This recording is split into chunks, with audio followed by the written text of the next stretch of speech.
Welcome back. Feeling this one today. Today we've got, what am I gonna title this one? Really feeling it, man. Really feeling it today. We've got replacing a starter and starting to confront the past. Ooh, I like that one. I like that one. We can go down. So we got starter replacement and starting to confront your past. Yes, this is a good one. Or you may be thinking, how do I change a starter? You're in luck. This channel does it all. Well, first things first, we gotta take this tire off. Gotta take this tire off because this is gonna give me more access to the starter. I'm able to fit in the wheel well. This is your wheel well, right? This would be your wheel well. Your wheel well, where your wheel sits, it sits inside of your fenders. Depending on the type of make model you have, if you have a truck or a sedan or SUV, your starter may be located in a more easier place. Normally on these trucks, since their transmission goes out the back, it's normally located in the transmission. Why? I'll tell you why. Your starter is responsible for engaging your flywheel, right? So that way it can start to turn your crankshaft and thus start the internal combustion chamber process, right? So on my Ranger, what we're going to fix, I noticed when I tried to test the fuel rail, right? Because that's been the issue, the fuel system, fuel problem, that I was just getting a click. I wasn't getting anything for the priming of the fuel pump up to the rail or anything. So that let me know I had a bad starter.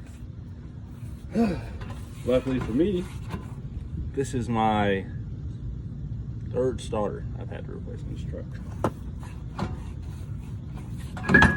Now that the wheel's off,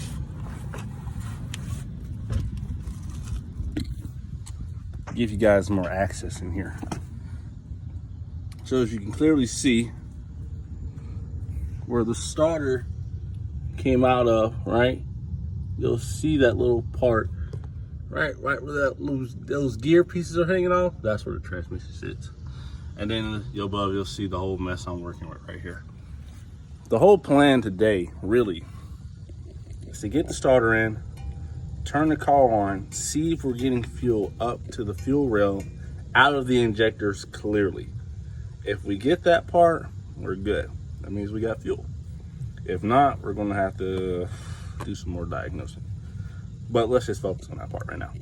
So now, I don't know why I keep stopping this. So now that we have access to the starter, to put the starter back on, we have the car jacked up, the truck jacked up. I've told you guys where the starter is going to go and where it's going to sit, and everything's pretty much ready to go. It's time to put the starter in. But before we do that, excuse me, starting to confront your past can be a scary obstacle. But it's a beautiful part of your story.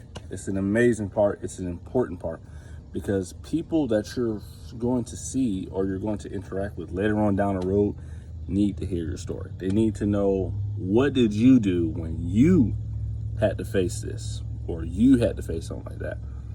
So confronting your past should be a blessing in itself. The whole situation may not be, but you'll see that it'll all work out for your good because you needed those hard times to grow.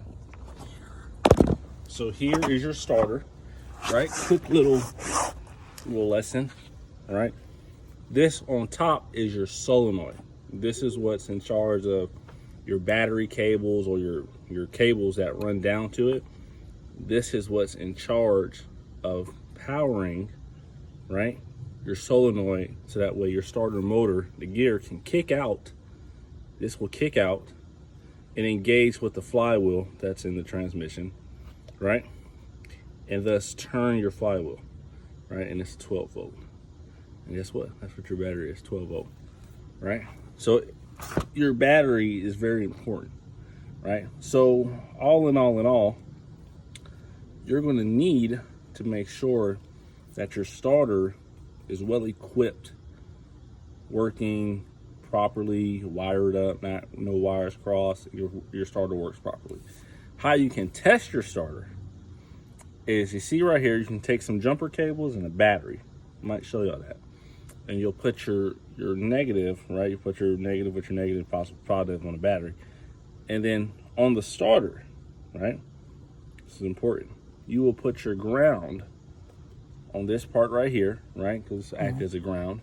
And then you will put your positive on this first one here, right? Because this is where your positive cable runs from your battery, from your battery cable down on here. This is what will supply the 12 volts, right? And then you'll just need something to bridge the gap from the positive to the negative, which is meaning you'll just need to run like a screwdriver or an alligator cable from here to here. Oh, I'm sorry. From here to here. And thus, if you have a good starter, this motor will kick out and spin.